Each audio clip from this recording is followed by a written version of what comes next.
The Free Sovereign State of Oaktopia.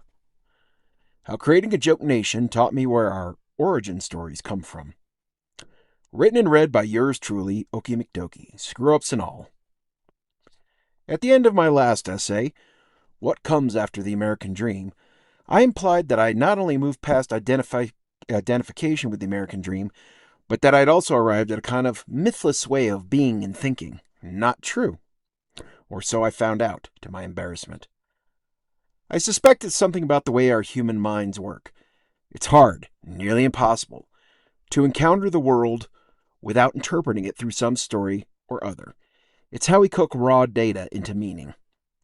Even in physics, our laws are stories, good enough within certain limits, replaced when the limits show. They are maps, not the territory. Or put another way, they're truthful but not the truth. There's a real world out there, but we only understand it through story, through a glass darkly. It's just how we are. So when I stopped feeling part of the American dream, what happened? Sure, I had, and still have, moments of feeling blissfully storyless, of experiencing the world as it is, like a coyote or something.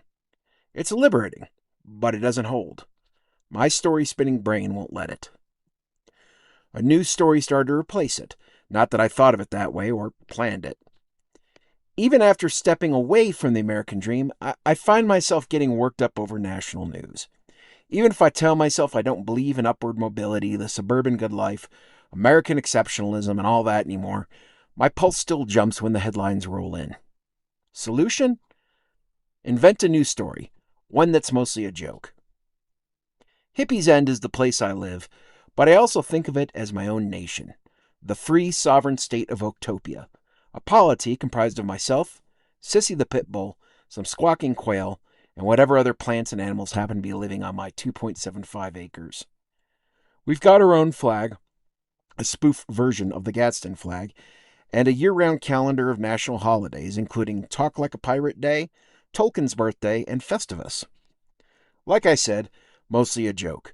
Maybe 90 to 95% joke, and the rest, two birds pointed east, straight at Washington, D.C. And when I get worked up by the news these days, I tell myself, remember, you're not American. You're Oaktopian. Not your circus, not your monkeys.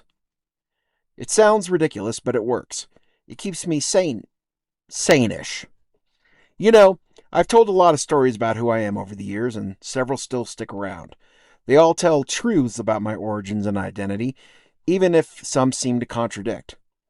I say I'm a citizen of the free sovereign state of Oaktopia, but I also say I'm an American citizen, not in the mythic sense I once believed, but as a fact of law, and in relation to my neighbors, my friends, and people I don't even know, some of them far away. When people ask where I'm from, I usually say Texas, or even originally Texan, though I was born in upstate New York and didn't get to Texas until I was 12. After all, I lived there for most of my life, about 35 years.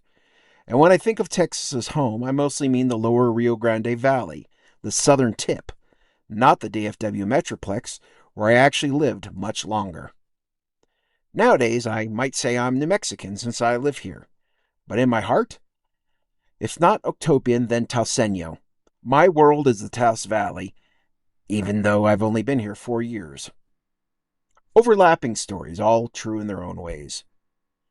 I invented the story about me and Oaktopia kind of on purpose, but not the rest. And even with Oaktopia, it isn't if I sat around thinking, I need a story of place and identity. No, I was stressed one day from about some horrific news, and the idea of Oaktopia bubbled up from my subconscious and gave me the blessed relief of laughter. And so a tiny nation was born, still not recognized by the UN, despite repeated applications. What I've done isn't unusual. Take my neighbors in Taos Pueblo and Picuras Pueblo, and their overlapping identities. They're Americans in a legal sense, and many are proud to be part of the United States. Many have done military and civil service.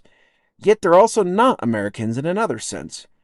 They're citizens of sovereign tribal nations, and beyond that, they carry identities rooted in family, clan, and Kachina societies. From what little I know of their origin stories, they tell seemingly contradictory tales.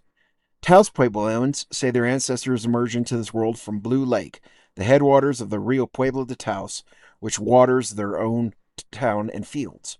Picuras Puebloans tell a similar story, that their ancestors came into this world through Serpent Lake, the headwaters of the Rio Pueblo, the water source for their homes. And yet, both also tell stories about ancestors in Chaco Canyon and other now abandoned places, about wandering across what we now call New Mexico and Colorado, and about people from other non Puebloan tribes who joined their communities through marriage, such as the Jicarilla Apache.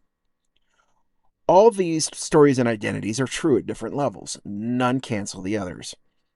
If you sit with it for a while, you'll probably find you have overlapping, even contradictory stories about who you are and where you came from, too.